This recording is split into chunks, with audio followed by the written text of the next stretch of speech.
안녕하세요. 파산관제인 홍익 변호사입니다. 이번 시간에 이제 자료 소개입니다. 배우자 재산, 혼인 중이든 이혼이든 배우자 재산에 대한 관심이 높아지고 있죠. 그래서 이게 이제 서울회생법원에서는 실무준칙도 시행을 하고 있지만 여전히 관제인이나 신청대리인들 관제인별로 좀 편차는 많이 줄었을 거예요. 그래도 강력하게 시행하고 있으니까. 그래서 이런 부분에 대해서 자료를 제가 이제 한번 어떤 게 있는지 한번 종합적으로 지금 소개를 해드릴까 합니다. 가장 먼저 이 PDF 파일입니다. 부부 혈산제와 개인 도산 절차, 문제점 및 개선 방향. 성미석 판사님, 지금은 이제 법인 파산 쪽에 계시지만 과거에 한 3년 전인가요? 그때는 서울회생법원에서 개인 파산을 담당하고 계셨습니다. 그때 이제 관제인들이나 아니면 회생위원들 실무에 대해서 비판적으로 언급한 겁니다. 부부 혈산제와 개인 도산 절차. 그 다음에 이 내용을 보시면, 강의를 들으시면 인터넷에서 법무사나 변호사들이 배우자 재산에 대해서 무조건 50%를 환가한다, 아니면 청산가치에 반영한다라는 그런 도구마에 빠져서 법률 상담을 하거나 그런 내용을 소개하는 유튜버, 주로 이제 변호사나 법무사죠. 그런 거를 캡처까지 떠서 잘못을 지적을 하고 있습니다. 그래서 이거는 지금 25페이지입니다. 이걸 반드시 구해서 한번 읽어보시고, 이거 때문에 나타난 게 이제 저겁니다. 실무준칙 406호죠. 실무준칙 406호인데, 실무준칙에 대해서 따로 제가 소개를 하지는 않고, 실무준칙에 대해서는 406호는 이제 서울회생법원에 있습니다. 그 다음에 이제 두 번째 자료는 대법원 2022스 613 대법원 결정입니다. 관제인이 이혼 재산 분할을 일신 전속적인 권리로서 대의에서 행사할 수 없다. 딱 두 장이에요. 두 장. 그래서 이해하기 쉽습니다. 그래서 예전에는 이제 굳이 이혼을 하고 재산 분할을 안 받았다는 거를 2년 동안 제척기간 도과할 때까지 기다렸다가 파산 신청을 했는데, 이제 굳이 재산 분할을 하지 않았다 손 치더라도 이혼하고 바로 파산 면책을 받을 수 있다는 취지입니다. 그래서 이 판례가 상당히 중요합니다. 2022스 613. 이거는 이제 구글을 치면은 바로 맨 위에 뜹니다. 구글에 2022스 613 쳐보십시오. 사건 번호만 바로 나오기 때문에 큰 문제는 아닙니다. 그 다음에 이제 세 번째가, 이건 이제 관제인 20차 쌤이다. 벌써 한 6년? 7년 됐네요. 이때 이제 박문길 변호사님이 소개한 판사 논문이 있습니다. 제가 보니까 이제 저도 그게 어딨나 해서 한참 찾았는데, 여기 이제 첨부 서류로 돼 있어서 오늘 별도로 출력을 했습니다. 그 논문이 상당히 중요합니다. 왜냐하면 거기에 명의신탁이냐 증여냐, 배우자 재산에 대해서 그런 어떤 기준점이라든가 케이스가 판사님이 정밀하게 쓰신 책이기 때문에 이겁니다.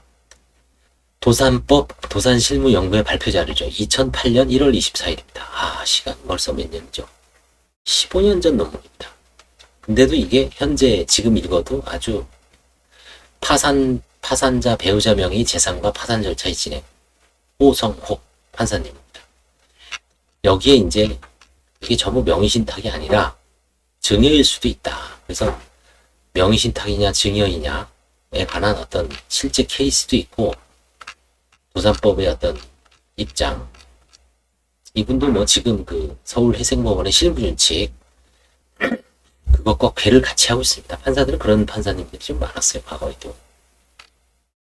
그래서 이 논문은 반드시 구해서 읽어보시기 바랍니다. 호성호 판사님의 도산 실무연구의 발표자료, 파산자 배우자 명의 재산과 파산 절차의 진행. 아까 이거는 이제 15년 전 거고, 성기석 판사님 거는 이제 재작년 2020년 겁니다. 궤를 같이 해요. 그 다음에 이것과 기회를 같이 하는 게 그게 이제 실무준칙으로 406호로 나왔습니다. 그죠? 그 다음에 이제 뭐, 이제 개개의 사건은 이제 관제인이 스터디를 하면서 판사님이 이제, 변호사님들이 발표한 겁니다. 재산분할과 간치권의 성부. 뭐, 일반인들은 뭐 그렇게, 근데 좀 관심 있는 분들은 좀 알아두시면 좋죠. 이건 일본 사례를 소개한 겁니다. 그 다음에 박범진 변호사님이 마찬가지로 그 당시에 2015년이면 지금 7년 전이죠. 8년 전. 8년 전에 파산자, 배우자 명의 재산에 대한 회수 문제, 환수 문제, 환가 문제 같은 말이죠. 이게 벌써 그때부터 관제인들이 고민했죠. 결국은 이제 관제인들도 제한을 받는 거죠. 준칙에. 이때부터 계속 시도했어요. 그래서 이런 케이스도 있고요. 그 다음에 이제 제가 하는 것 중에 뭐가 있냐면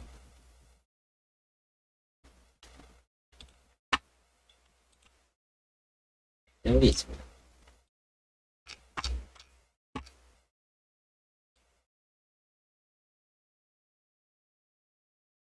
뭐냐면 개인 파산 관제 조사 한가 사례 연구 8-2. 8-2는 혼인 중이고요. 8-2는 이혼 재산 부담입니다. 이런 식으로 해서 과거에는 한가를 많이 했어요, 사실. 한가를 한 사람도 있고, 그렇죠? 쟁점에 대해서도 저도 이제 뭐 약간 언급을 하고 있었는데, 이제는 뭐 굳이 이걸 안 보더라도 지금 실무준칙, 아까 성기석 판사, 호성호 논문 이 세 가지만 보십시오. 실무준칙하고 그 다음에 이제 나머지는 뭐 볼 필요가 없습니다. 다만 이제 참 뭐 굳이 보겠다고 하는 분은 말리지 않았는데 딱 세 가지만 보십시오. 성기석 판사님의 그 강의 자료 다시 한번 띄워드릴게요.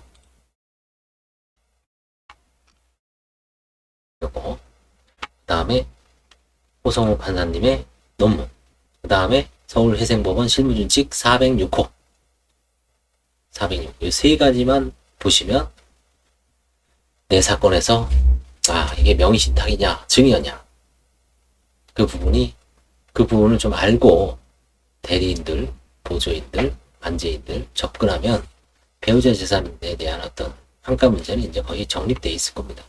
뭐 서울의 경우에는 그래서 이 세 가지 자료를 냉철하게 한번 꼼꼼히 여러 번 읽어보십시오. 여러 번. 그리고 명확하지 않으면 이제 결국 주장을 해야죠. 어떠한 절대적인 건 없습니다. 어떠한 근거에 의해서 나는 증여다. 이건 명의신탁으로 볼 수가 없다. 관제인은 명의신탁으로 볼 만한 어떤 여러 가지 사정에 대해서 입증해야죠. 관제인도. 그래서 배우자 재산의 어떤 환가 문제에 대해서는 문제는 거의 정립이 돼서 큰 문제는 없을 겁니다. 감사합니다. 그리고 하나 더 2022수 614 요까지 4개 알아두십시오. 다시 한번 성기석 판사, 호성호 판사 그 다음에 2022수 613 네 번째가 실무준칙 요 네 가지만 아주 열심히 보십시오. 그리고 시간 나오면 이제 관제인들 자료 좀 모아서 볼 수 있으면 보고 이 네 가지만 보면 됩니다. 관제인 견해는 다 이제 구닥다리죠. 옛날 거죠. 네 가지 성기석 판사 강의, 호성호 판사님 논문, 그 다음에 2022수 613 대법원 결정, 마지막으로 실무준칙. 그 실무준칙에 관한 어떤 추상적인 거를 구체한 게 성기석 판사의 강의하고 호성호 판사의 논문인데 논문이라 그래도 거기 실제 어떤 케이스가 나오기 때문에 이해하기가 쉽습니다.